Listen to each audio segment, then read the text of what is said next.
Marriage disparaged in the Church of Rome. That is what these people do.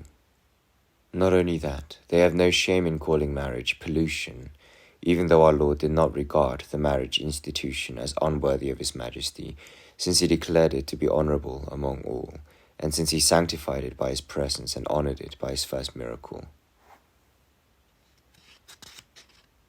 This they do merely to exalt the position which they occupy, one where they abstain from marriage, as if it were not obvious from the life they lead that theirs is something else than abstinence from marriage and virginity. Yet so brazen are they that they describe their life as angelic, and in the process greatly affront God's angels by comparing them to the debauched, to adulterers, and to even worse offenders.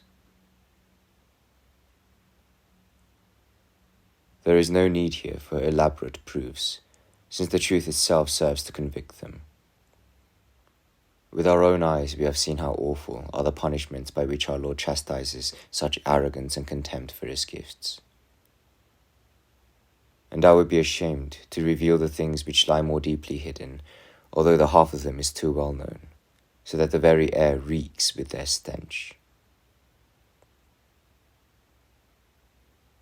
They use this argument to demonstrate that priests should not marry. If the Levitical priests, when they approached the altar, did not live with their wives so that they might sacrifice more purely, it would be wrong for the Christian sacraments, which are nobler and superior, to be administered by married people. As if the gospel ministry and the Levitical priesthood were one and the same office. On the contrary, the Levitical priest represented the person of Jesus Christ, who, being the mediator between God and man, was to reconcile us to the Father by His most consummate purity. Now since the Levites, being sinners, could in no way match His holiness so as to represent it in some symbolic form, they were ordered to purify themselves more than was customary for men when they approached the sanctuary. For then, properly speaking, they bore Christ's image, in that as intermediaries they appeared before God in the people's name and in the tabernacle, which stood in some way for the heavenly throne. Since church pastors do not have this office or represent Christ's person, the analogy is out of place. That is why the apostle affirms, without exception, that marriage is honourable among all, but that God will punish the immoral and the adulterous. Furthermore, it was gross impudence for them to insist on this sort of chastity as a necessary obligation. In so doing, they have brought great shame upon the early church, which, although outstanding in the purity of its teaching, flourished even more in holiness. What, pray, will they say about all the ancient fathers who we know not only tolerated marriage among bishops, but also approved it?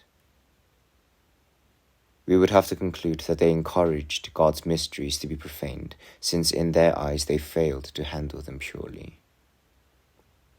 It is quite true that the issue was debated at the Council of Nicaea, and since there are always a few superstitious persons who think up some new fantasy to attract applause, there were some who wanted to forbid marriage to priests. What, however, was the Council's ruling? That the statement by Paphnutius be accepted, that is, that chastity was for a man and woman to live together. As a result, holy marriage remained intact. It was not considered dishonourable to bishops who were married, nor was it thought to be a stain on the ministry. Similarly, the fathers who followed, with the exception of Jerome, did not strongly inveigh against the propriety of marriage. We will be content with the witness of Chrysostom, since no one will suspect him of being too favourable to marriage. On the contrary, he was too inclined to value and extol virginity. Here are his words. The first degree of chastity is spotless virginity. The second is marriage faithfully kept.